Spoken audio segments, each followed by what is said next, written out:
Bonjour tout le monde et bienvenue dans un nouveau vlog. Nous sommes vendredi, fin de semaine. J'ai pas l'habitude de commencer les vlogs le vendredi, mais là j'ai refermé le précédent mercredi. Je vais publier aujourd'hui d'ailleurs le vlog. Vu que septembre, le début était un petit peu recherchant au niveau du planning, j'ai pas pu vlogger tous les jours et c'était pas le même rythme, donc j'ai choisi de faire ça sur quelques jours de plus. Donc là je commence vendredi et je finirai samedi ou dimanche prochain potentiellement. Donc vous aurez un vlog sur 8-9 jours à peu près. Voilà, j'espère que vous allez bien, que vous faites de bonnes lectures et que vous passerez un moment agréable avec moi. J'ai terminé La loi du désordre de Philippe Ayat chez Kalman Levy. C'était une très bonne lecture, une très belle lecture. Je ne m'attendais pas à ça, je pensais que c'était une histoire d'amour entre Jeanne et quelqu'un. Et en fait, c'est une histoire d'amour sœur et frère en fait. Voilà, c'est entre Jeanne et Charles, son frère. On est en 1914 et Charles est appelé à la guerre. Mais ça, on le sait un peu plus tard. En fait, on démarre en septembre 14. Charles va pas bien. Il revient de la guerre, il était sur le front, il est blessé. Et il veut mourir en fait, voilà. Et Jeanne a ce désir, cet espoir de vie en fait, pour son frère et pour le reste. Et on remonte dans le temps, on remonte en, c'est pas en août, en juillet. Ouais, on remonte en juillet. Donc le chapitre 1, c'est septembre. Et le chapitre 2, enfin oui, c'est 14 septembre. Et le chapitre 2, c'est juillet, je crois. De ce que j'ai vu, le chapitre 2, 12 juillet. Voilà, donc on va passer 2 mois en fait avec Jeanne et Charles. Et on va dérouler comme ça l'histoire de Jeanne surtout, qui est une jeune fille qui a 19 ans, je crois son frère a 21 ans, Charles, en 1914, qui a beaucoup d'ambition, qui veut être journaliste, elle veut être écrivaine, elle veut faire bouger les choses. Elle a une place en tant que journaliste à l'Humanité et elle fait la rencontre de Jaurès. Non, c'est pas l'Humanité. Ah, au début, elle n'est pas à l'Humanité. Ah, je sais plus. Ah si. Oh bah dis donc, oh bah dis donc, je vais mettre tout de suite un post-it parce que c'est une page que j'ai loupée. Je tombe juste dessus et c'est parfait, comme ça je vais vous lire le passage. Sur sa recommandation, elle travaille comme pigiste chez Jaurès à l'Humanité. Pour 15 francs la semaine, de quoi régler son loyer. Voilà, donc elle a cette opportunité de travailler en tant que journaliste, d'être au plus près de l'actualité, au plus près des gens. Et le plus près des gens, bah là c'est en temps de guerre. Enfin, la guerre approche. Il y a l'archiduc qui vient de se faire assassiner à Sarajevo. Ça va pas bien du tout, mais on ne sait pas où on va. Et l'histoire avec un grand H est en train de s'écrire sous la plume de Jeanne à l'Humanité avec Jaurès. C'est vraiment passionnant, c'est très bien écrit. À côté de ça, les parents de Jeanne et Charles ont une usine. Et ils entendent bien donner le relais en fait à leurs enfants, sauf que bah, Charles il n'a pas trop le choix, mais Jeanne elle veut pas, elle va en tomber même malade, et voilà, il va se passer énormément de choses, c'est hyper vivant, c'est humain, c'est historique, c'est très intéressant, vraiment je vous le recommande. Ouba le cœur du monde, qui était son précédent, était hyper beau, moi j'avais adoré ce bouquin, et du coup je l'attendais, ce nouveau-là, mais le premier que j'avais lu de lui, je n'attendais rien de lui parce que je ne connaissais rien de l'auteur, et on l'avait lu dans le cadre de la rentrée littéraire avec les Talents Cultura. Je crois d'ailleurs qu'il avait été Talent Cultura en 2019, il me semble. Et là, bon bah, connaissant sa plume, je l'attendais un petit peu au tournant, vraiment, il remplit les cases, mais nickel, c'est bien écrit, c'est passionnant, c'est haletant, il y a beaucoup d'action, il se passe énormément de choses, donc vraiment je vous le recommande très chaudement. Il est un peu passé à la trappe, j'ai l'impression, pour la rentrée littéraire, ce qui est très dommage, parce qu'il y a un vrai talent d'écriture, enfin c'est quelqu'un qui a écrit déjà pas mal de bouquins, et qui est reconnu, et je vous le recommande vraiment très chaudement. Après ça, j'ai entamé Lorsque le dernier arbre de Michael Christie, hier, et je suis page 103. Ça veut dire qu'il se lit pas mal du tout. C'est un des 2 livres que j'ai acheté avec Blackwater 4 pour craquer mon obaille. Je regrette absolument pas. Je sais que ça a été un coup de cœur pour de nombreuses personnes. Et j'avoue que c'est très intéressant. On est en 2038 avec Jake, qui est une jeune femme en fait, qui s'appelle Jacinda, je crois, qui travaille à l'Institut... Oh là là, je ne saurais pas vous dire. Je ne saurais pas vous dire parce que voilà, si, elle travaille comme guide, voilà, elle travaille comme guide chez Greenwood. Alors, le nom exact c'est... Est-ce que je vais le retrouver? Elle le dit, la cathédrale arboricole de Greenwood, voilà. Elle travaille comme guide là-bas, donc elle explique un petit peu tout ce qui s'y passe, les origines des arbres, la nature, tout ce lien, tout ça. Et en fait, on apprend que Jake est à l'origine, a des racines familiales avec cette cathédrale, avec le nom de Greenwood en fait. Et pour le savoir, eh ben, on va remonter avec son père, Liam, en 2008, puis avec la mère de Liam, en 74, puis on va remonter comme ça tout le temps, toute l'histoire de cette famille pour découvrir comment on en est arrivé là. En sachant qu'il y a eu un grand dépérissement, avec un grand G et un grand D, on ne sait pas encore exactement quand, non, on ne sait pas encore, qui a, je vous le lis, hein, qui ont décimé tous les arbres et transformé la planète en un désert de poussière. Mais cette cathédrale de Greenwood est un peu le poumon vivant de ce que représente la nature à cette époque-là, en 2038. Et c'est assez flippant, hein, parce qu'on sait ce qui se passe en ce moment au niveau environnement. Et voilà, je pense que ce livre n'a plus rien à prouver, je pense que beaucoup de gens l'ont lu et l'ont adoré. Mais voilà, j'arrive un peu après la bataille, je suis très contente. Et c'est bien écrit, c'est bien traduit, ça se lit tout seul. Il fait quand même 560 pages. Je vais me donner jusqu'à dimanche pour le lire, mais je sais que je déborderai peut-être un petit peu. En tout cas, voilà, j'ai hâte de le prolonger. Là, je prends les transports, j'ai hâte de le continuer et de découvrir l'histoire de... là, je suis avec... comment elle s'appelle, Willow. Willow, la mère de... C'est pas la mère de Liam, non. Oh, c'est Mina, la mère de Liam. Donc Willow, ça doit être sa grand-mère, je crois. Je sais plus. Bref, j'aurais dû prendre des notes peut-être. Mais il y a pas mal de personnages, mais on remonte en fait le temps de cette famille. Voilà. À part ça, j'ai regardé La Grande Librairie mercredi soir. J'ai très envie de lire le Lola Lafont. Un peu moins le Virginie des... Enfin, j'ai envie de lire Virginie Despentes, mais je vais laisser passer l'engouement autour de ce bouquin, que je trouve très bien. C'est top quel est cet engouement-là. Mais voilà, j'ai pas besoin de le lire maintenant, mon planning est fait, j'ai plus de place. Je vais pas m'acheter ça pour me dire allez je le lirai plus tard. C'est vraiment pas le but maintenant. Par contre, le Lola Lafont, il me fait très très envie. C'est sa nuit au musée, en fait, elle raconte, elle a été, j'allais dire enfermée, non, elle s'est enfermée toute seule, volontairement, dans le musée d'Anne Frank. Et elle a passé toute une nuit, elle a passé 10 heures là-bas. Et elle a écrit ce bouquin, qui s'appelle « Quand tu entendras cette chanson », je crois, qui est chez Grasset ou Stock. Sauf que c'est pas un grand format, c'est pas un poche, c'est considéré comme un grand format, donc il coûte 19 € alors qu'il fait 240 pages et qu'il est écrit gros et qu'il est quand même petit. Donc c'est pour ça aussi que ça m'embête un peu, j'ai peut-être envie de l'acheter d'occasion dans un mois ou deux, mais je pense que vraiment je lirai ce bouquin. J'avais lu Chaviré d'elle, que j'avais moyennement aimé, parce que ça parlait de danse et je voulais pas qu'elle en parle comme ça. Ça m'a pas plu, et je suis passée à côté du sujet principal, parce que finalement c'était vraiment, enfin c'était intéressant. Mais je n'ai pas attaqué ce bouquin dans le bon angle psychologique de ma tête, enfin je sais pas comment vous expliquer, mais je m'attendais à quelque chose, et le chemin qu'elle a pris m'a pas plu, du coup j'ai fait non, j'ai renié ce bouquin. Mais j'ai pas renié l'autrice parce que j'ai aussi très envie de lire La petite communiste qui ne souriait jamais, je crois, qui est sur l'histoire de la gymnaste mondialement connue, j'ai oublié le nom, qui était russe, ou polonaise, je ne sais plus, bref. Kotitskaya, voilà. Mais bon, vous savez de quoi je parle, de qui je parle. Mais voilà, je suis pas fâchée avec Lola Lafont, je veux lire son dernier, mais je vais laisser un petit peu passer l'engouement. Et voilà, donc potentiellement là, j'ai rien à acheter. Dit la fille qui va aller voir une copine au comptoir des lettres ce matin. À la librairie, voilà. Mais normalement, j'ai rien à acheter. Voilà, on verra. Non, je suis bien pleine au niveau du planning. Là, je veux pas... Ah, c'est horrible de dire ça, je veux pas m'encombrer de nouveaux livres. Mais bien sûr que si, j'en ai 15 à acheter, mais je sais pas quand je vais les lire, donc je préfère diminuer encore la palle en sachant que lorsque le dernier arbre, il est gros. Le prochain, c'est Billy Summers, il est vraiment gros aussi. Après, c'est La bête humaine de Zola, qui est même pas dans ma palle, parce que c'est des genres de bouquins que je ne mets pas dans la palle, en fait, les Rougon-Macquart, tout ça, je les mets pas. Je l'ai pas, enfin je l'ai en Pléiade, je vais pas me trimballer la Pléiade dans le métro, donc je le mettrai sur liseuse, donc ça fera pas moins 1 dans la palle.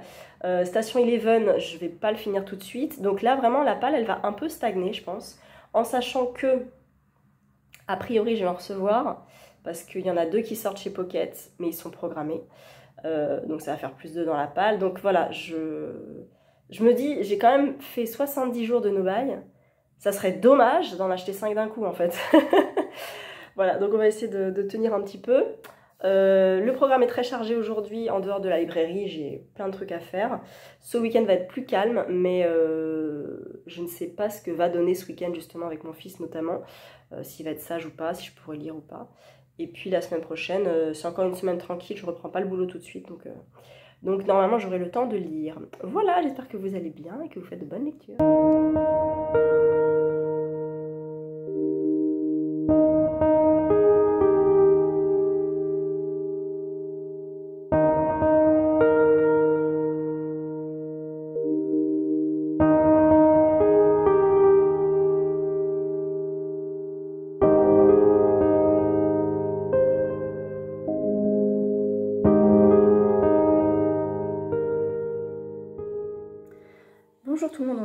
dimanche matin, je viens vous prendre un petit peu tant que mon fils est devant Petit ours brun et que tout va bien dans la maison. J'ai avancé 2 lectures. Alors la première c'est Madame Pamplemousse, c'est ma lecture en VO. Je suis là. Voilà, j'ai lu presque 50 pages sur 130 à peu près, 133, non, plus 138. Voilà. J'ai lu un gros tiers, presque la moitié en fait. Alors, je manque un peu de vocabulaire, mais je comprends globalement le sens de l'histoire. Il y a un petit brin de féerie, un petit peu de magie, un petit peu de mystère, j'aime bien, ça se lit vraiment tout seul. On a dit avec les filles qu'on se lisait un chapitre sur 2 jours. Là, n'ayant pas eu la semaine, j'ai rattrapé 3 chapitres hier, donc je suis au chapitre 5. Et voilà, je suis contente et je pense que je le finirai rapidement. Et donc ça veut dire qu'il faut que je me procure le tome 2, parce que j'ai le tome 3, mais pas le tome 2. Donc il faudrait que j'aille, mais ça je pense que j'irai la semaine prochaine, chez W.H. Smith pour m'acheter le tome 2 de celui-là. Comme ça on pourra avec les filles le lire, lire la saga en fait. Et ça veut dire que j'aurai lu 3 livres en VO, là avant la fin de l'année peut-être, ça pourrait être cool. Voilà, ça se passe très bien. Et puis je suis dans Michael Christie, Lorsque le dernier arbre, j'ai passé la moitié. Il me reste 200 pages à peu près. Je passe un bon moment. J'en parlais avec Mag hier. Et elle me dit que la structure était vraiment dingue. Et effectivement, la structure est très intéressante. En fait, au début du livre, je vais essayer de vous montrer ça. Au début du livre, on a un tronc d'arbre. Une coupe, comme ça. Avec le tronc, en fait. Enfin, comment ça s'appelle ? La souche. Et on peut savoir... au strate, je pense, de la souche, quel âge a l'arbre. Et en fait, je vais vous montrer de plus près. Donc en fait, on voit que potentiellement, il a été planté en 1908. Ça, c'est 1934. Ça, c'est... non, oui. Tout ça, c'est les années 1934, les années 74, 2008 et là, 2038. Donc en fait, il a grandi au fur et à mesure. Et le bouquin se présente de la même façon. On commence en 2038, puis on remonte jusqu'au centre, jusqu'au cœur de l'histoire, et on redescend. Et là, j'en suis là, à peu près, 34. Donc je pense qu'après, je vais aller là, puis finir ici. C'est vrai que la structure est du coup très intéressante, parce que le roman est construit finalement comme un arbre, comme une souche d'arbre, et comme une histoire d'arbre. Donc par rapport à ça, c'est très intéressant au niveau de l'histoire, enfin au niveau de la structure. Au niveau de l'histoire, on suit plusieurs personnages, et du coup, on remonte dans le temps, pour comprendre comment ils en sont arrivés là, et on redéroule ensuite. C'est pas un coup de cœur, c'est une très bonne lecture, c'est bien écrit, ça se lit bien, c'est intéressant. Hier et un peu avant-hier, j'ai décroché parce que j'ai pas eu le temps de m'y plonger totalement, donc j'avançais, je lisais, mais j'imprimais pas tout ce que je lisais. Et du coup, j'ai perdu un tout petit peu le fil à certains moments. Et là, le fait de retourner je vais dire dans le présent, mais dans un plus récent dans le temps, fait que j'ai peut-être oublié certains personnages du début du livre, et là je les retrouve, et du coup il faut juste que je resitue un petit peu, parce que j'ai beau l'avoir lu vite, il faut quand même pas perdre le fil en fait, c'est assez important au niveau des personnages et de ce qui se passe et de leur histoire, parce que vu qu'on remonte dans le temps, quand on redéroule, il faut savoir finalement où ils sont en tant qu'adultes. Voilà, bon, bref. Donc c'est assez intéressant. Effectivement, c'est assez... à m'en parler encore avec Mag, les gentils peuvent être méchants, les méchants peuvent être gentils. Et je me rends compte que j'aime bien avoir des méchants et des gentils. Peut-être, voilà. Peut-être que j'aurais bien aimé avoir des méchants un peu plus... Pas plus méchants, mais un peu plus distincts, en fait. Et là, c'est vrai que c'est un peu... Tout le monde peut avoir un rôle de méchant et de gentil. Il y a des phrases très belles, j'ai mis des post-it, hein. Bref, je m'embrouille un petit peu pour vous dire que voilà, je passe quand même un très bon moment, mais ça ne sera pas un coup de cœur. Et j'avais lu donc ce livre-là dans le cadre du Festival America. Je voulais le lire avant le Festival America, c'est la semaine prochaine. Non, c'est dans 2 semaines. Non, c'est la semaine prochaine. Oui, c'est du 22 au 25. On est le 11, Florence. Donc, c'est pas le week-end prochain, c'est le week-end d'après. Voilà, c'est dans 2 semaines. Parce que Michael Christie est au Festival America, et j'attendais avec grande impatience le planning des dédicaces. Je vois enfin, depuis hier, ou peut-être avant-hier, que c'est en ligne, et je cherche tout de suite Michael Christie. Michael Christie est en dédicace jeudi, de 22h30 à 23h. Quel est l'intérêt d'avoir une dédicace de 30 minutes, un soir, 2 semaines. Pas beaucoup, je pense, hein, pas beaucoup d'intérêt. Donc j'ai quand même envoyé un petit message au festival américain en leur demandant s'il y avait d'autres créneaux qui allaient apparaître. Mais j'y crois moyen parce qu'il y a déjà 4 créneaux pour Armistice Maupin. Ça oscille entre 30 minutes et 1 heure. Armistice Maupin. On ne peut pas dédicacer 30 minutes en fait. Sauf s'il dédicace à la chaîne. Bonjour, merci, au revoir. Enfin, moi j'ai juste envie d'échanger un petit peu quand même avec l'auteur en fait. Pour le remercier pour son bouquin. Moi, si je fais dédicacer Armistice Maupin, c'est un tome 2, donc je voudrais expliquer pourquoi je fais dédicacer celui-là et pas le premier. Je vais sûrement lui prendre son autre famille aussi, le dernier qui est sorti. Enfin, j'ai envie d'avoir un petit échange en fait. Juste merci, bon, merci, hop, au revoir. Bon, j'avoue que je suis pas habituée à ça parce que je vais souvent dans des salons où les auteurs discutent. Effectivement, au Quai du Polar, j'ai eu l'expérience d'un auteur, c'était qui? Non, c'était Val McDermid, autrice irlandaise, je crois.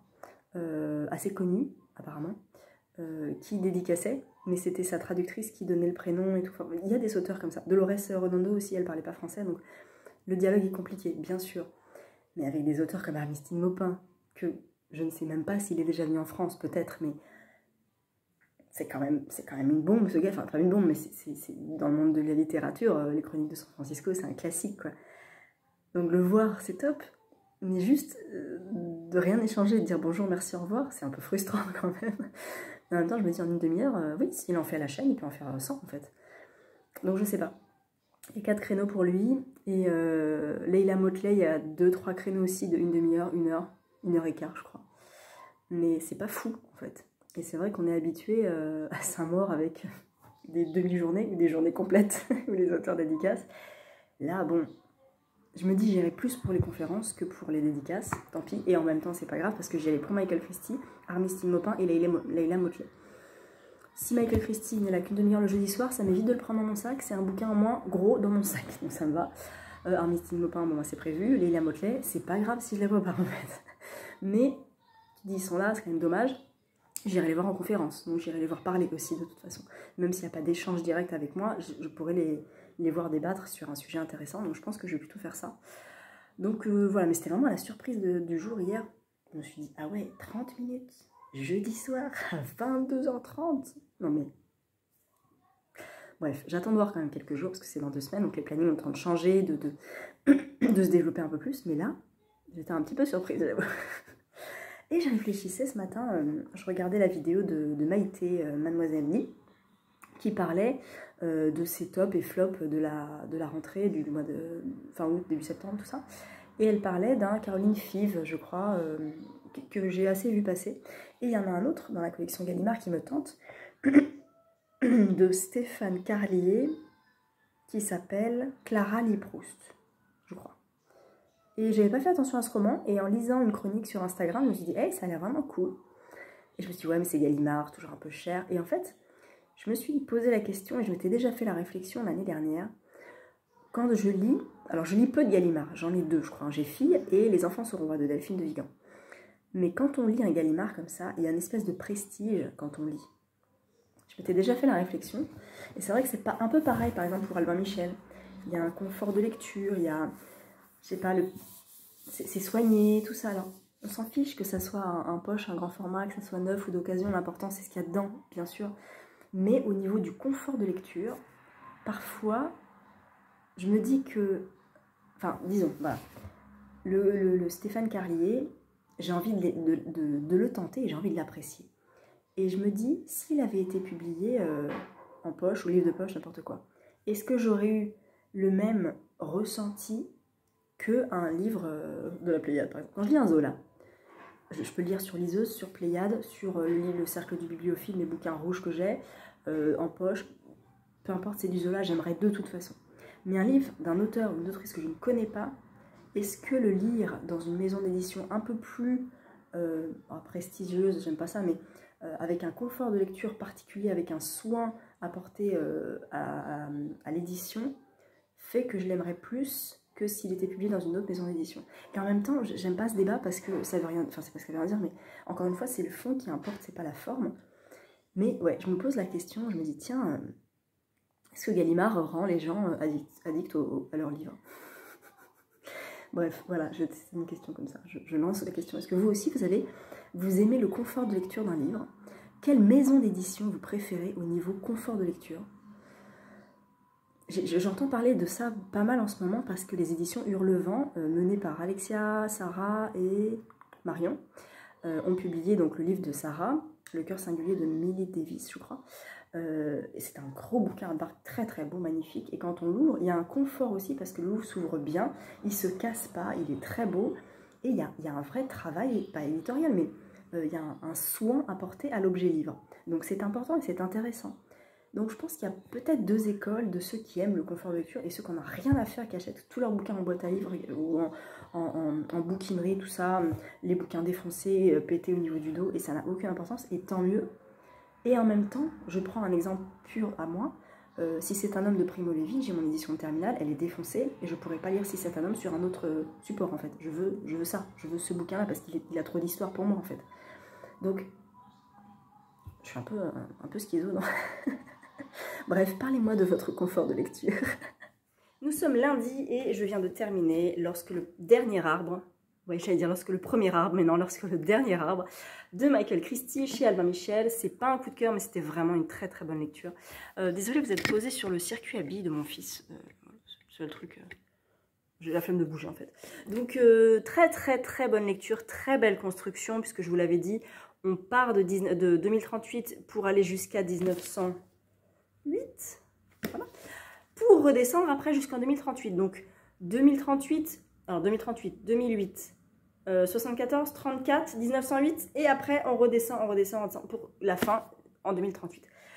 C'était très beau, la fin est très belle, j'ai mis des post-it et j'ai pas fini d'en mettre parce qu'il y a 2-3 passages à la fin qu'il faut que je post-it. C'était vraiment une belle histoire de famille, d'amour, de lien, d'ode à la nature. C'était vraiment une très très belle histoire.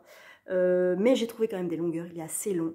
J'aurais bien coupé des passages, mais bon, je comprends que tout soit important. Il y a une histoire aussi d'argent, en fait, d'héritage, de choses comme ça en lien avec la forêt. Important pour l'histoire, mais qui moi m'a fait un peu faire allez, on avance, on se dépêche. Mais voilà, très contente de l'avoir lu. Donc voilà, ça y est, c'est fait. Si jamais je croise Michael Christie au Festival America, je pourrais peut-être avoir une dédicace entre 22h30 et 23h un jeudi soir, ou le voir en conférence. Et là, j'attends beaucoup de ça. Donc j'espère pouvoir le voir en conférence. Voilà, j'attaque. Stephen King, Billy Summers, je suis trop contente. Et spécial dédicace à Angie qui a aussi La malédiction des livres. Voilà, je ne l'ai pas commencé, il rebique déjà, ça m'agace, ça m'agace. Je déteste ça parce que en plus demain je prends les transports et je vais le prendre dans le sac. J'ai très peur qu'il s'abîme, qu'il s'ouvre, qu'il se... Voilà, c'est pas grave. C'est un beau bébé, il est écrit pas très gros du tout et il fait 551 pages et il a été écrit par Mr. Stephen King entre le 12 juin 2019 et le 3 juillet 2020. J'aime bien parce qu'il parle, enfin il écrit à chaque fois les dates, oh là, désolé pour la lumière, les dates de début et de fin d'écriture et c'est très intéressant. J'ai enregistré un tag sur King qui arrivera le 21 septembre parce que c'est l'anniversaire de Stephen King, que j'ai vu un tag chez Read Trip, qu'il a vu elle-même chez La Semaine de Kim. Donc c'est tourné, c'est sur King et comme ça vous vous en saurez un peu plus sur mon rapport à l'auteur, voilà. Je vais le commencer ce soir, cet après-midi, je ne sais pas quand. Il est beau, il est doux. Oh, il est doux. Voilà, je vous laisse là parce que la lumière est vraiment pourrie. Mais en tout cas, à plus tard.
sommes mardi après-midi et je vous reprends pour vous parler lecture. J'ai commencé Billy Summers de Stephen King et j'ai déjà lu 100 pages. Il se lit bien, même si au début il faut un tout petit peu de temps pour rentrer dans l'histoire. On ne comprend pas bien qui est Billy. Bon, j'avais pas trop lu la 4e de cours.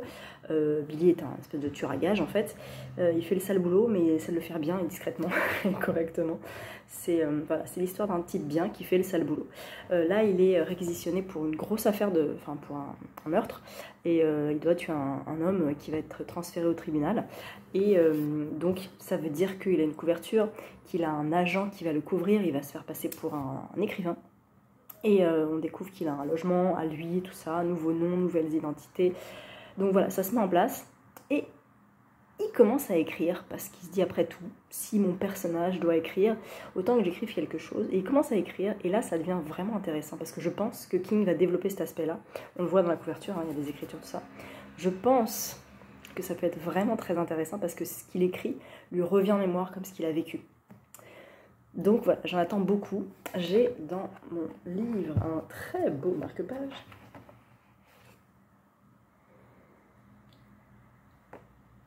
De Léa, il est trop beau, avec cette lune et tout là.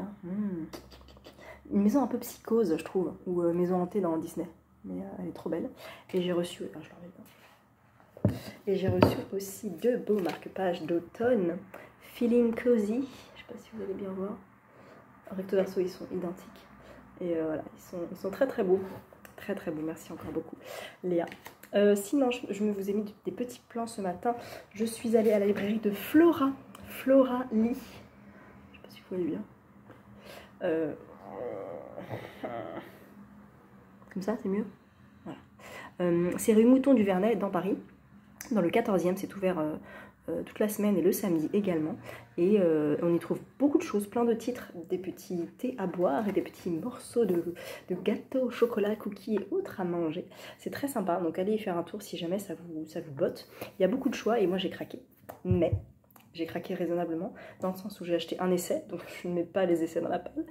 Et en plus, je sais que je vais lire un Marceau féminin. Donc voilà, ça s'appelle La Revanche des autrices et c'est de Julien Marcet.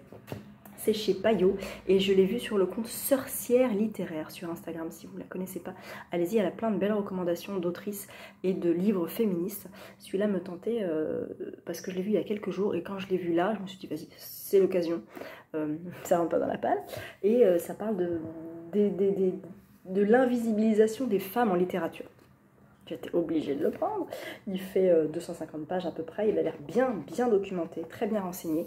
Et voilà, je suis très contente de me l'être procuré. Je me le suis procuré. Donc de me l'être procuré. Voilà, j'ai mis le marque-page de Flora dedans. Voilà, j'espère que vous, ça va. Je vais continuer un petit peu Billy Summers et je continuerai aussi demain. Et puis je vous en reparlerai un petit peu plus tard. Je range mes romans Albin Michel en haut. Franchement, Albin Michel, on en parle de ça qui dépasse là? Pourquoi ça dépasse ça? Parce que c'est les anciennes collections? Mais en même temps que les Yarenucci, ça c'est une ancienne collection aussi, hein? Et ça aussi c'est vieux. Alors pourquoi celui-là il dépasse? Oh. Nous sommes mercredi après-midi, je vous reprends, j'ai un petit peu chaud, je suis sortie dehors et le temps n'est pas du tout automnal et je me suis trop couvert, donc j'ai chaud. Pour vous dire que je suis allée à la médiathèque et j'ai complètement craqué. Mais il me les fallait absolument. Ils étaient dans la wishlist depuis super longtemps. Voilà, j'ai pris 3 petits ours bruns. Je sais, mais vraiment, il me faisait vraiment trop envie. Voilà, c'est pour mon fils. Petit ours brun jardine, aime compter et joue dans la mer.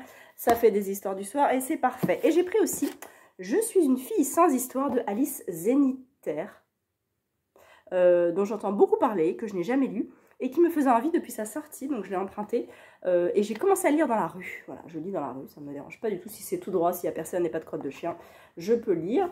Et ça commence par un récit. Voilà, elle dit voilà, je me présente, je m'appelle Alice Zeniter, je suis écrivaine et pendant une centaine de pages, je vais vous parler du récit.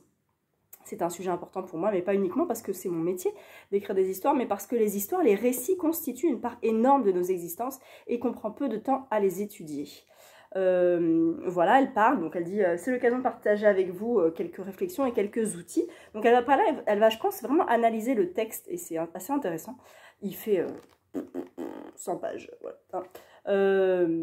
Elle dit j'étais dans le train Saint-Brieuc-Paris, je me suis couchée tard, nanana. Au bout d'un moment, je me suis levée pour aller chercher mon livre que j'avais laissé dans ma valise. Je suis allée jusqu'au compartiment à bagages qui était à l'autre bout du couloir. J'ai ouvert ma valise et là, normalement, vous pensez qu'il va se passer quelque chose. Dès que je vous dis que j'étais dans le train, je crée ce genre d'horizon d'attente. Le simple fait que je choisisse de parler de moi dans le train veut dire qu'il y a une histoire, quelque chose qui vaut la peine d'être raconté. J'ai trouvé cette porte d'entrée très intéressante. Donc voilà, j'ai lu comme ça 19 pages dans la rue en rentrant chez moi. Et je suis curieuse. Je pense que je vais le mettre sur ma table de chevet. Et je le lirai comme ça, je le picorerai tranquillement. Waouh. Voilà. Donc c'était pas vraiment prévu. Il était dans une wishlist lointaine dans ma tête, mais en tout cas, il sera sur ma table de chevet. Et comme il est très court, je pense qu'il peut faire quelques jours et comme ça, je serai tranquille. J'ai reçu aussi de la part de Atelier Akatombo. Je l'ouvre avec vous. Oh, qu'il est beau. Eugenia de Riku Honda. Il est très beau. La couverture est très très belle, avec des origamis comme ça. Je pense que c'est leur rentrée littéraire. Et celui-ci, il date de quand, Eugenia? 2005. Très bien. Et donc 2022 pour Akatombo. Très bien. Eugenia, de quoi ça parle? Depuis l'aube, la chaleur accable cette ville de bord de mer où un typhon est annoncé. Pourtant, rien ne décourage les Aosawa. Ces notables propriétaires d'une clinique organisent une grande fête d'anniversaire dans leur magnifique villa. La réception vire à la tragédie lorsque 17 personnes meurent empoisonnées au cyanure. Ok. La jeune Hisako a assisté impuissante à la mort des siens, mais il lui est impossible de témoigner. Elle est aveugle. Oh. La police doit se contenter d'un étrange poème abandonné sur les lieux. Des années plus tard, le mystère reste entier tandis que l'affaire continue de hanter les esprits.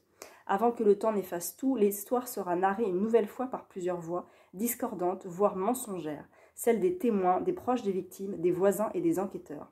On dirait du Agatha Christie. Quand diverses personnes parlent de la même chose, leurs récits diffèrent toujours légèrement. Ils dépendent des connaissances, de l'éducation et de la personnalité de chacun, vous voyez? Ouh! Oh là là là là! Eugenia, qualifiée de l'Asahi Shimbun, de superbe mystère dans tous les sens du terme, a valu à Riku Honda d'être récompensée par le Grand Prix des auteurs japonais de romans policiers en 2006. Le Times l'a sélectionné comme l'un des 100 meilleurs livres de 2020. Ok! Oh bah dis donc, merci! Il n'est pas très gros, hein, il fait 330 pages. Ouh, mais dites donc, ça me tente bien ça, j'étais pas au courant. Merci beaucoup à Akatombo. Je reçois de temps en temps comme ça certains romans. Et je pense qu'il y a peut-être... Ah non, il n'y a pas de... D'abord, d'habitude, il y a des listes de personnages. Et là, non, ça commence par un prologue entièrement en dialogue. Et ben, vous savez quoi, j'ai envie de me le programmer. Il n'était pas du tout prévu. Mais clairement, ça peut être vraiment cool. Roman noir. J'ai pas plus d'explications que ça. D'habitude, j'ai un petit communiqué de presse, mais je ne sais pas quand il sort. Peut-être pour la rentrée littéraire, il est sorti. Checker, c'est les éditions Akatombo, Atelier Akatombo. Il publie beaucoup de romans japonais et toujours très intéressant. J'en reçois quelques-uns et celui-là me tente beaucoup. Merci Akatombo. Je vous parle un petit peu de King, éventuellement. Ça se passe bien, je suis page 150, 160. J'aime bien Billy Summers. J'aime bien les différentes personnalités de Billy Summers parce qu'il n'est pas que Billy Summers. Il est donc écrivain parce que c'est sa couverture, mais il est d'autres personnes aussi et il va jouer un peu de ceux qui doivent le couvrir. Il va un petit peu prendre d'autres chemins qui n'étaient pas prévus et j'aime bien. Et puis en parallèle de ça, il écrit vraiment une histoire et l'histoire reflète un petit peu son histoire à lui, à Billy Summers. Et pour avoir feuilleté d'autres pages, beaucoup plus loin, l'histoire continue parce qu'en fait c'est une histoire, alors je ne sais pas si vous allez bien voir la différence si je vous montre ça. On voit pas trop bien. Alors je ne voudrais pas vous spoiler, c'est juste la différence de caractère. Vous voyez là c'est un peu plus gras et là c'est un peu plus fin. Quand c'est un petit peu plus gras, ça veut dire que c'est Billy qui écrit. Je pense que la subtilité est telle que parfois, si on a des mauvais yeux, on ne voit pas très bien. Peut-être que ça aurait été intéressant de le mettre en italique pour signifier que c'était le texte de Billy Summers.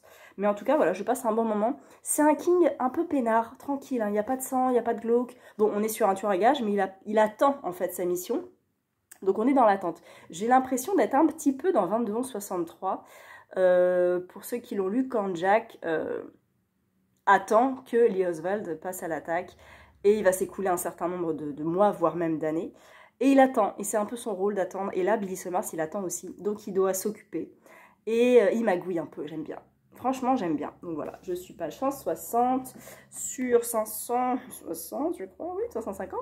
Donc encore 400 pages. En tout cas, très bien. J'ai mis 2 post-it parce que des phrases assez intéressantes. Et puis un moment où Billy Summers détaille ses différentes identités, je me dis que ça pourra peut-être m'être utile pour la suite. Voilà, ma foi, je continue. Là, j'ai une petite heure avant d'aller chercher mon fils, donc je pense que je vais lire et aller mettre Alice Zénithère sur ma table de chevet. Je vous ai pas raconté tout à l'heure, il m'est arrivé un truc super drôle en allant à la médiathèque. En fait, je passe devant le Franprix, j'avais une petite course à faire, et je vais à la caisse, et je paye, et le caissier me dit Émile Zola, parce que j'avais mon t-shirt Émile Zola, je fais oui. Ah, j'aime beaucoup Émile Zola. Super, très bien, ok, super. Elle me dit, ouais, j'ai lu La Bête humaine. Je dis, bah, justement, je le lis la semaine prochaine. Ah oui, Nana, Germinal, L'Assommoir. Je dis, oui, c'est vraiment, enfin, c'est super, c'est génial. Enfin, je m'attendais vraiment pas à avoir une discussion sur Zola à la caisse du Franprix, en fait. Et il me dit, parce que nous, en fait, au Sénégal, on étudie beaucoup Zola en terminale. Je dis, bah écoutez, c'est super, enfin, je ne le savais pas, donc voilà, je me coucherai moins bête ce soir. On étudie Zola au Sénégal en terminale. Je trouve ça formidable. J'étais trop contente de cette discussion. J'ai fait, bah merci, j'aurais voulu rester, mais il y a des gens derrière. Donc bon, bah je suis partie et j'étais tellement contente de cette discussion sur Zola à la caisse du Franprix, quoi. Ce truc improbable. Bonjour, on est vendredi matin, dernier jour de la semaine, dernier jour du vlog de la semaine. J'ai pas les cheveux sales, au contraire, ils sont propres. Ils sont pas secs, c'est tout. Je vais conclure ce vlog cet après-midi. Donc voilà, je vous parlerai de petites choses. Déjà, je vous parle lecture. Je suis un peu embêtée. Parce que je suis bien dans mes lectures, mais j'aimerais bien être encore mieux dans mes lectures. Déjà, lecture audio, Station Eleven, de Emily St. John Mandel, chez Rivage, blablabla. Je suis à la moitié, j'ai passé la moitié, il me reste ça. Je suis page 289 sur 470. C'est intéressant, mais en fait, je ne pensais pas que ça allait prendre ce genre de structure et de tournure, en fait. On est donc même dans plusieurs villes, en fait. En fait, ce qui est problématique, c'est que dans le résumé, ils disent « Dans un monde où la civilisation s'est effondrée, une troupe itinérante d'acteurs et de musiciens parcourt la région du lac Michigan, étant de préserver l'espoir en jouant du Shakespeare et du Beethoven. » Voilà, ceux qui ont connu l'ancien monde l'évoquent avec nostalgie, alors que la nouvelle génération peine à se le représenter. De l'humanité ne subsiste plus que l'art et le souvenir, peut-être l'essentiel. Quand tu lis ça, tu fais trop bien. Pandémie, post-pandémie,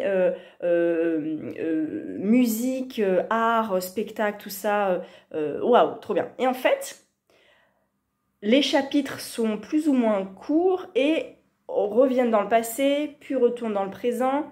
On ne sait pas trop où est... Enfin, si, le présent, c'est post-pandémie, du coup.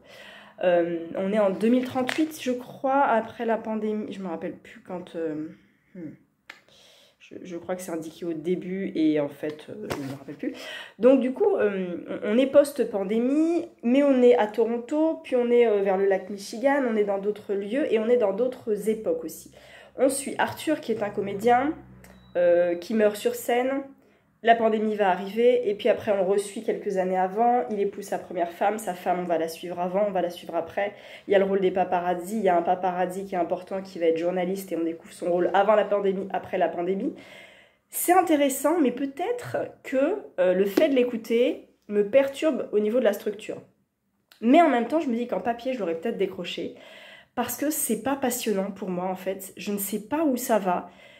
Et c'est problématique parce que j'ai passé la moitié, donc en fait, concrètement, je pense que cette structure va suivre jusqu'à la fin du livre. Et en fait, moi, j'aurais voulu quelque chose d'un peu plus chronologique, genre avant la pandémie, il se passe ça, hop, pandémie, et après, on découvre qu'il y a une troupe itinérante qui s'est formée et qui va... Nanana. Et dans cette troupe itinérante, il y a des personnes qu'on a suivies avant la pandémie, et du coup, qui se sont reconverties avec des gros guillemets, parce qu'ils n'ont pas le choix, en fait, et du coup qui vont suivre cette troupe itinérante. Donc oui, mais j'aime pas la structure en flashback et tout, ça me perturbe à l'audio. C'est bien écrit, il y a des passages intéressants, il y a des passages où je décroche, et puis hop, il y a un personnage que j'aime bien, et puis je retourne à un personnage, je me dis c'est qui lui déjà? Ah oui, c'est vrai, c'est machin. Je suis un peu perdue, et je suis embêtée. Voilà. C'est pas grave, ça sera vraiment pas un coup de cœur, c'est une bonne lecture, mais c'est pas dingue. Donc voilà, j'en suis désolée parce que j'ai entendu énormément de très très bons retours, gros coup de cœur et tout, et c'est ça qui me l'avait fait sortir de la palle. Donc bon, c'est pas grave, c'est comme ça. Le prochain, alors il me reste combien? Je crois qu'il me reste 4 heures d'écoute. Je pense qu'il sera fini la semaine prochaine. En sachant que la semaine prochaine... Ah, j'ai fait un truc mal, très mal. J'ai suspendu mon abonnement Kobo pour le mois de septembre, pardon. Parce que je veux réactiver mon abonnement Audible. Oh, c'est mal. Je sais, c'est mal, c'est Amazon, je sais, j'aime pas. Sauf que, en fait, sur Amazon, j'ai trouvé des livres audio qui étaient dans ma palle. Et j'ai bien envie d'en sortir un ou deux. Et comme j'avais résilié mon compte Amazon, là, je le réactive, donc j'ai un crédit gratuit. Voilà. Donc, je vais le prendre. Et après, j'arrêterai mon abonnement Amazon et je reprendrai mon abonnement Kobo. C'est très compliqué, mais voilà, en tout cas, bah, je vais faire quelque chose de très mal, selon moi. Enfin, j'aime pas... Voilà. Oui, c'est le grand A, c'est le grand méchant. J'aime pas donner des sous à Amazon. Là, je le fais parce que, bon, c'est des livres audio. Là, je l'ai gratuit en plus. Et puis, il y en a dans ma palle, alors que dans Kobo, il n'y en a pas. En attendant qu'il y en ait dans ma palle qui soit sur Kobo, et ben, voilà, je prends sur Amazon. Voilà pour les livres audio. Pour les livres papier, je suis toujours dans Stephen King, Station Billy Summers, avec une couverture qui est oblique et qui m'agace beaucoup. J'ai passé la moitié. Je suis à la page 290 sur 560, je crois. Et tu veux m'emmener où, Steven? Qu'est-ce que tu me racontes? C'est quoi ton histoire? C'est quoi? Qu'est-ce qui se passe après, en fait? Parce qu'après... Billy Summers, enfin je ne dis même pas l'histoire, il y a un casse. Billy Summers est engagé comme tueur à gages pour tuer un gars important. Il doit se faire payer plusieurs centaines de milliers de dollars et après disparaître. Sauf qu'il ne s'est pas fait payer parce que il y a eu un petit problème. Je suis arrivée au point où il doit tirer sur la personne. Je ne veux pas vous spoiler, mais voilà, c'est un tueur à gages, il est engagé pour une mission, il fait sa mission.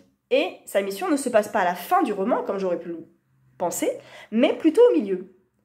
Et donc là, je suis dans l'après. Et je m'ennuie un peu. Je suis un peu embêtée. Je suis embêtée parce qu'il me reste 250 pages. Et sauf... Alors là, il y a eu un élément de plus qui est arrivé. Excusez-moi, j'ai un message. Un élément de plus qui est arrivé où je me suis dit, ok, potentiellement, tu me rajoutes un truc qui peut intervenir dans l'histoire et où Billy Summers peut aller vers un autre chemin. Peut-être intéressant, peut-être pas, je sais pas.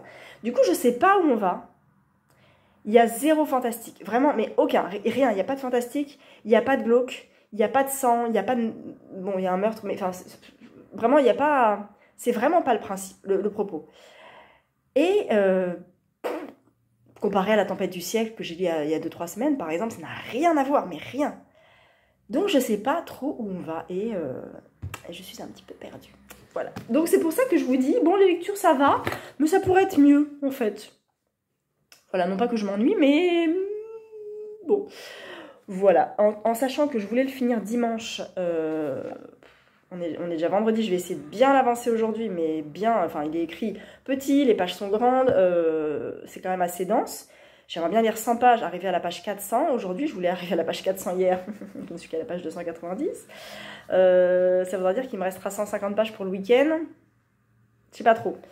En fait, je pense que La Bête humaine de Zola, je le commencerai pas dimanche, mais je le commencerai lundi. C'est pas très grave. En attendant, Madame Pamplemousse, je ne l'ai pas du tout lu de la semaine. Donc je suis toujours au même endroit, au chapitre 5. Alors c'est pas grave, je crois que les 2 autres copines avec qui je le lis l'ont fini, mais ça n'a pas d'importance. Je le lis à mon rythme tranquillement. S'il doit me faire tout le mois de septembre, il me fera tout le mois de septembre. Et puis voilà. Alors j'ai des petits... J'ai des petits événements la semaine prochaine auxquels je suis invitée. Attendez, je m'attache un coup les cheveux. Lundi matin et mardi matin. J'ai des événements avec Pocket et avec l'Iconoclast. Enfin, édition proche plutôt, vous savez, la nouvelle collection de poche de l'Iconoclast et des arènes. Je vous en reparlerai dans le prochain vlog de toute façon, je vous détaillerai et puis je vous ferai des images aussi. Donc ça veut dire que lundi matin et mardi matin, je prends les transports, donc je vais pouvoir lire. En fait, c'est ça, à chaque événement, je me dis, j'y vais en transport, ding, lecture. Donc, joie de pouvoir avancer mon bouquin. Et puis après, la semaine prochaine, je reprends le boulot, donc je vais pouvoir aussi lire dans les transports mardi, mercredi. Donc ça, c'est cool. Voilà, j'en profite pour faire le tirage au sort pour la part des démons, du démon de Mathieu Le Cerf. J'ai donc mis tous vos noms, pseudo YouTube dans le truc tirage au sort, là. Vous êtes 60 participants et il n'y aura qu'un gagnant. Lancez le tirage au sort. Je le fais en direct. Vous me faites confiance. J'appuie et c'est Laura Castinel qui a gagné. Alors je vais écrire un commentaire tout de suite en dessous. Ça, je le fais en direct. Alors c'est pas en direct pour vous, mais elle est où, Laura? Laura. J'aime pas du tout ces blancs dans les vlogs où je cherche un truc. Laura Castinel, voilà, je vais lui répondre tout de suite, tu as gagné. Hop, hop, et hop. Voilà, donc Laura, bravo. Donc, alors, envoie-moi un message sur Insta. Bah non, mais en même temps, c'est ridicule ce que je dis. Puisque je viens de lui écrire un commentaire. Oh, les aléas du direct. Donc bref, voilà. Tu as gagné, Laura, c'est super. Je t'envoie ça rapidement. Je vais vous laisser là. J'ai quelques petites choses à faire ce matin. J'ai rien reçu dans la boîte aux lettres. J'attends des choses. Mais j'attends des choses de chez Pocket qui sont sorties bientôt. Genre bientôt. Et qui devraient bientôt arriver du coup. Voilà, je vais arrêter là parce que c'est pas très intéressant ce que je vous raconte. Je vais lire un petit peu, je vais faire les trucs que j'ai à faire et puis je reviens conclure ce vlog cet après-midi. On est toujours vendredi, l'après-midi je viens conclure ce vlog parce que j'ai des petites choses à vous dire. Alors j'ai avancé un peu le King, voilà, je suis page 313. Je vais essayer vraiment d'aller avancer jusqu'à la page 400 là cet après-midi, j'ai un petit peu de temps. Donc je vais essayer de me faire du non-stop. En plus, j'ai mon mug porte-bonheur de Mag et je lis Stephen King. J'ai vu, en parlant de mug magique, Émile Zola, il y a le magazine Lire. Oh, faudrait que je me le prenne. Le magazine Lire qui sort spécial Zola. Parce que le 29, ça fera 120 ans que Zola est mort. Donc il faut lire Zola. Je pense que c'est le bon moment pour lire du Zola. Lisez du Zola. Je suis allée à ma boîte aux lettres et j'ai reçu l'éclair Favant. J'ai trop contente. De nulle part, il sort... Le 7 octobre au pif comme ça, le 7 octobre. Il sort en octobre. Donc je l'ai reçu de la part de HarperCollins. Je ne vous lis pas la 4e de couverture. Ah, ça se passe à Chatou à la fin des années 90, puis à Trappes en 2020. On a une histoire avec deux jumeaux qui sont en famille d'accueil. Et ils vont être séparés. Voilà. Claire Favant livre un étouffant thriller psychologique et un cri de révolte contre la tragédie endurée par les enfants placés. Je pense que ça doit vraiment dénoncer, ça doit être très très intéressant. C'est du Claire Favant, j'y vais les yeux fermés, à tâtons, il n'y a pas de problème, je sais que je vais aimer. Donc voilà, il fait 370, 12, 13, 15, 17, 19 pages. 379 pages, voilà. Il est programmé, il est prévu pour moi. Alors je crois que je l'ai mis en novembre, mais en fait... Je vais peut-être le lire en octobre. Ou alors je l'ai déprogrammé pour le lire en octobre. Je l'ai mis en octobre. Voilà, il est programmé pour octobre. Comme ça, je le lirai dans la foulée de sa sortie, probablement. Je suis trop contente. Il est beau, il est tout doux. Il est tout soft. Voilà, ça c'est cool. Et je suis allée en librairie parce que j'avais commandé une enquête des sœurs Brontë, le tome 2. Regardez comme il est beau aussi, il brille. C'est Les os du diable de Bella Ellis. J'avais adoré le premier tome. Il était prévu que je lise le tome 2. Ça tombe très bien puisque Victober, période victorienne, c'est pas une autrice victorienne, mais elle écrit sur les, dans l'univers des sœurs Brontë, donc ça colle complètement au décor. Nous sommes à Haworth, comme d'habitude en février 1846, et une macabre découverte pique la curiosité des sœurs Brontë. Des ossements ont été retrouvés dans la cheminée de Top Witchens Hall. La domestique superstitieuse est persuadée que cette affaire est de mauvais augure pour toute la maisonnée. Elle met en garde les trois sœurs. Une rumeur glaçante court au sujet de la famille Bradshaw. Bradshaw ? On raconte que Clifton Bradshaw, au bord de la ruine, aurait vendu son âme au diable en échange d'une immense fortune. Ce pacte maléfique aurait-il un rapport avec les os cachés dans l'âtre? Anne, Émilie et Charlotte vont apprendre à leurs dépens que le diable en personne a tendu un piège meurtrier et qu'elles sont tombées dedans. Oh, je suis trop contente. Je suis trop contente, il est prévenu en octobre. J'ai complètement... Ça a complètement fonctionné avec moi, le tome 1. J'ai adoré cette ambiance, vraiment. Et je pense que le tome 2... On m'a dit que le tome 2 était encore meilleur. Voilà, je suis trop contente. Petit achat conscient parce que déjà programmé en octobre, donc ça c'est bon. Achat pas conscient du tout, mais pas du tout. Voilà, alors je vous explique. Mon libraire adoré, ils sont deux en fait. Mes libraires adorés sont deux, et donc il y a un de mes libraires qui part dans une autre librairie et il part demain. Et depuis un petit moment, depuis sa sortie, presque un an, il me parle de La patience des traces de Jeanne Benhammer. Je dis oui, un jour. Et du coup, je lui ai pris symboliquement et je lui ai même demandé de me le dédicacer. Donc, il m'a écrit un petit mot. Il m'a écrit un petit mot dedans. Que j'ai même pas encore lu. Ah oui. Ah oui. Ah, c'est trop bien. C'est très personnel, mais je suis contente. Donc voilà, j'ai un livre dédicacé par mon libraire. Et si un jour je rencontre l'autrice, eh ben, je pourrais lui faire dédicacer après ou avant la dédicace de mon libraire. Je mettrai une petite pastille du coup. Donc voilà, je ne sais pas quand je lui lirai, mais c'est symbolique et je suis très contente de l'avoir. Peut-être que vous l'avez déjà lu. Alors Jeanne Benhammer, elle avait écrit un livre aussi il y a 2 ans, je crois. Ça s'appelait Ceux qui restent. Il me tentait énormément, c'est Actes Sud aussi. Et là, ça parle de Japon et de bols cassés. Vous savez, c'est cet art qui s'appelle... Je ne sais pas. Vous savez, il y a des bols qui sont cassés et qui sont recollés, mais avec de la dorure. Ce qui fait qu'il y a des traces de dorure partout sur ces bols-là. Ça a un nom et je ne sais pas quel est ce nom, mais peut-être que vous cherchez sur Internet. Voilà, psychanalyste, Simon a fait profession d'écouter les autres, au risque de faire taire sa propre histoire. À la faveur d'une brèche dans le quotidien, un bol cassé, vienne le temps du rendez-vous avec lui-même. Il lui faudra quitter sa ville au bord de l'océan et l'île des émotions intenses de sa jeunesse, s'éloigner du trio tragiquement éclaté qui hante son ciel depuis si longtemps. Aussi laisser derrière lui les vies, les dérives intimes si patiemment écoutées dans le secret de son cabinet. Ce sera un Japon inconnu, un autre rivage, et sur les îles subtropicales de Yaeyama, avec les très sages et très vifs monsieur et madame Ito, c'est qu'un accent, la naissance d'une nouvelle géométrie amicale, une confiance. À l'autre bout du monde et au-delà du langage, Simon en fait l'expérience sensible. La rencontre avec soi passe par la rencontre avec l'autre.